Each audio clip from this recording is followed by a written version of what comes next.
ନିଆରା ଢଙ୍ଗରେ ନୂଆଖାଇ ପାଳନ ଦେଖିବାକୁ ମିଳିଛି ସୁବର୍ଣ୍ଣପୁର ଜିଲ୍ଲା ଡୋଙ୍ଗରିପାଲି ବ୍ଲକ ଅନ୍ତର୍ଗତ କପାସେରା ଗ୍ରାମର ପରିବାର ବର୍ଗ। ଏହି ପରିବାରରେ 110ରୁ ଅଧିକ ସଦସ୍ୟ ରହିଅଛନ୍ତି। ଏହି ନୂଆଖାଇ ପଶ୍ଚିମ ଓଡ଼ିଶାର ଏକ ଗୁରୁତ୍ୱପୂର୍ଣ୍ଣ ପର୍ବ, ଯାହା ଫସଲ ଋତୁର ଆରମ୍ଭକୁ ଚିହ୍ନିତ କରେ। ଏହା ପରିବାରଗୁଡ଼ିକ ଏକାଠି ହୋଇ ନୂତନ ଫସଲକୁ ପାଳନ କରିବାର ସମୟ। ଏହି ପର୍ବ ଓଡ଼ିଶାର ସମୃଦ୍ଧ ସାଂସ୍କୃତିକ ଐତିହ୍ୟ ଏବଂ ପରମ୍ପରାକୁ ପ୍ରଦର୍ଶନ କରେ। ନୂଆଖାଇ ସମୟରେ ଲୋକମାନେ ନୂତନ ଫସଲରୁ ପ୍ରସ୍ତୁତ ପାରମ୍ପରିକ ଖାଦ୍ୟ ନୃତ୍ୟ ପ୍ରସ୍ତୁତ କରନ୍ତି ଏବଂ ସେଗୁଡ଼ିକ ସେମାନଙ୍କ ପ୍ରିୟଜନଙ୍କ ସହିତ ବାଣ୍ଟିଥାନ୍ତି।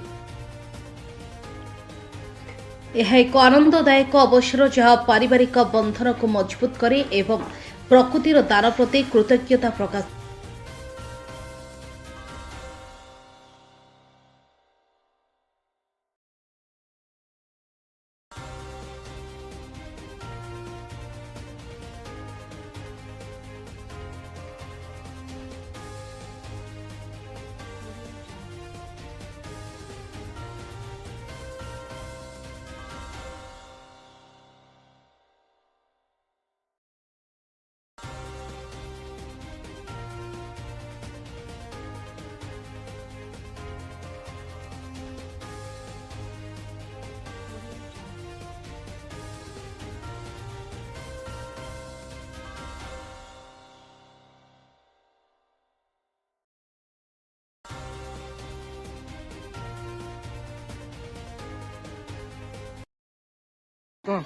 माँ अंधारी पाठ हमें सब साहपुरा मिसिकी आमे नुआ खाई उत्सव आनंद होकर आम रोचु से लगी सब बेले माँ समलेई दया करी हमर साहपुरा के सब बेले एकाठी रही आम समस्ते एकाठी होकर कपासीरा निवासी वृंद माने आम भल करी नुआ खामु बोलिकी आशा करी माँ अंधारी पाठ के आम जुहार करुचु।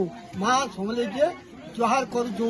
आम जे विशिष्ट जन मानक जुहार करुचु और सबको आमको आशीर्वाद कर।